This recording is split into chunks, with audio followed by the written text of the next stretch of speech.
नमस्कार दोस्तों। आज मैं आप लोगों के साथ शेयर करने वाली हूँ कि माँ को प्रसन्न कैसे कर सकते हैं।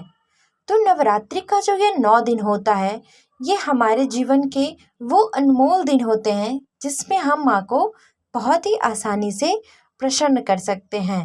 तो माँ को प्रसन्न करने के लिए कुछ विशेष बातें हैं जो हमें ध्यान में रखनी चाहिए।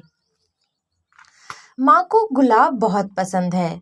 सभी फूलों में माँ को गुलाब का फूल अति प्रिय है। तो माँ को गुलाब का इत्र चढ़ाएं। गुलाब की अगरबत्ती, गुलाब का लोबान, गुलाब के पुष्प ज़रूर अर्पण करें। गुलाब की आप माला अर्पित कर सकते हैं। माँ को दूध और दूध से बनी हुई मिठाइयाँ बहुत पसंद है। तो आप माँ को दूध से बनी हुई मिठाइयों का भोग ज़रूर लगाएं। नवरात्रि के समय में माँ को हलवा और पूड़ी और चने की जो भोग होती है वो बहुत ही पसंद है। तो आप हलवा, पूड़ी और चना घर में बनाएं और माँ को भोग लगाएं और मंदिर के बाहर बैठे ज़रूरत लोगों में, बच्चों में, बूढ़ों में, जो भी ज़रूरतमंद हैं उसमें बांट दें। अपने हस्बैंड के पैर ज़रूर छुएं। नवरात्रि के दिनों में आप अपने हस्बैंड का पैर ज़रूर छुएं या उनसे अपनी मांग भी भरवाएं। इस समय मंगलसूत्र ज़रूर पहने। माँ को श्रृंगार कराएं। माँ को व्यवस्थित और सीमेंट वाली सुगंधित जो है वो घर में ज़रूर बना के रखें। आप लोबान, धूप, ये जो गुलाब वाली धूप आती है, मोगरे की धूप आती है, उसे आप सुबह शाम अपने घर में ज़रूर जलाएं। इससे सुगंध फैलती है और ये सुगंध जब हमारे घर में वातावरण में फैलती है तो ये माँ को बहुत ही पसंद है। छोटे छोटे माँ के भजन गुनगुनाते रहे पूरा दिन।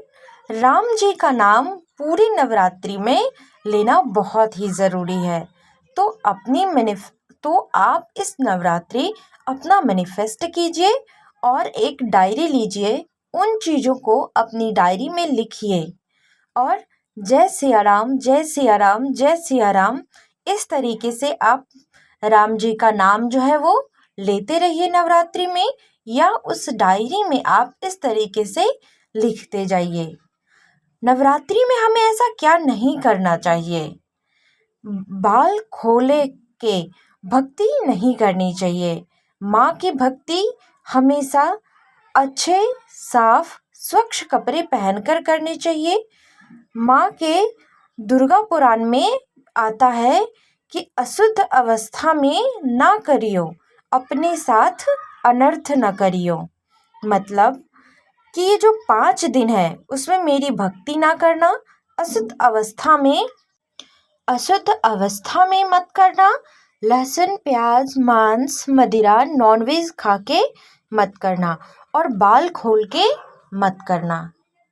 हमें हमेशा माँ की भक्ति, आप किसी भी पूजा को बाल बांध के करें और लहसुन, प्याज, मांस, मदिरा इस चीज़ को उस दिन परहेज़ करें। स्पेशली ये 9 दिन जो है वो बड़े ही खास होते हैं, इसलिए ये जो 9 दिन है वो हमारे जीवन में बहुत ही इम्पोर्टेंट है और इन 9 दिनों में हम भगवती को प्रसन्न करके अपने जो भी विशेष हैं वो उसे पूरा कर सकते हैं। इसीलिए हमें इन 9 दिनों में भगवती का जो पाठ है उसे अवश्य करनी चाहिए। यदि आपके पास बहुत अत्यधिक समय नहीं है तो आप इन दिनों जो है कवच, अर्गला और कीलक कर सकते हैं। क्षमापन स्तोत्र है और सिद्ध कुंजिका है। आप इतना पूरा कर सकते हैं। यदि आपके पास इतना भी समय नहीं है तो आप इन 9 दिनों में सिर्फ सिद्ध कुंजिका स्तोत्र जो है वो इसका पाठ पूरा कर सकते हैं। मान्यता है कि एक बार सिद्ध कुंजिका स्तोत्र का पाठ करने से भगवती जगदम्बा के पूर्ण सप्तशती पाठ का फल हमें प्राप्त होता है। इसीलिए आप 9 दिनों इतना समय अवश्य ही निकालें कि एक पाठ सिद्ध कुंजिका स्तोत्र का और एक पाठ क्षमापन स्तोत्र जो है वो अवश्य पूर्ण कर सकें। आप भगवती को प्रसन्न करने के लिए एक मंत्र है जो भगवती दुर्गा का बीज मंत्र माना जाता है। ओम दूम दुर्गाय नमः। इस मंत्र का आप प्रत्येक दिन एक माला जप कर सकती हैं या 9 दिन इसका अनुष्ठान भी कर सकती हैं। यदि महिलाएं हैं तो उनको अनुष्ठान के बीच में या नवरात्रि के इन बीचों में अगर पीरियड आए तो आपको माला से इस मंत्र का जाप नहीं करना चाहिए उन 4 या 5 दिन। या जो पाठ आप कर रहे हो वो आप पुस्तक से वो पाठ नहीं करें, क्योंकि इससे हमें दोष लगता है। आप अपने फ़ोन में इसे डाउनलोड कर सकते हैं, उससे आप पाठ करिए, या फिर जो मानसिक पूजा है आप अपने मन से उन मंत्रों का जाप कर सकते हैं। आज तो हमारे जीवन में बहुत ही सुविधा हो गया है, डिजिटल नाम जप का काउंटर भी आ गया है।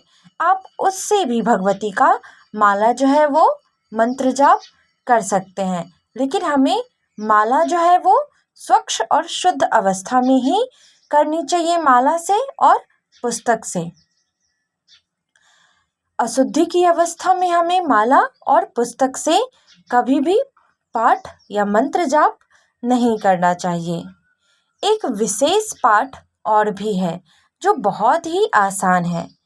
भगवती का 32 नाम माला दुर्गा सप्तमी में दिया गया है।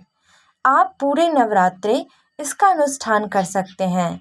इसमें लिखा गया है, भगवती ने स्वयं देवताओं को प्रकट होकर के यह आशीर्वाद दिया कि जो ये 32 नाम माला है, जो भी मनुष्य इस 32 नाम माला का प्रत्येक रोज पाठ करता है उनके जीवन की सभी समस्याएं भगवती दूर कर देती हैं। या आप नवरात्रि में इनका अनुष्ठान करिए, जैसे कि 1000, 10,000, इसका एक पुरस्चरण जो है वो 30,000 का है। तो आप पुरस्चरण नहीं कर सकते हैं तो आप 9 दिनों के में 10वीं तक एक माला प्रत्येक रोज करिए।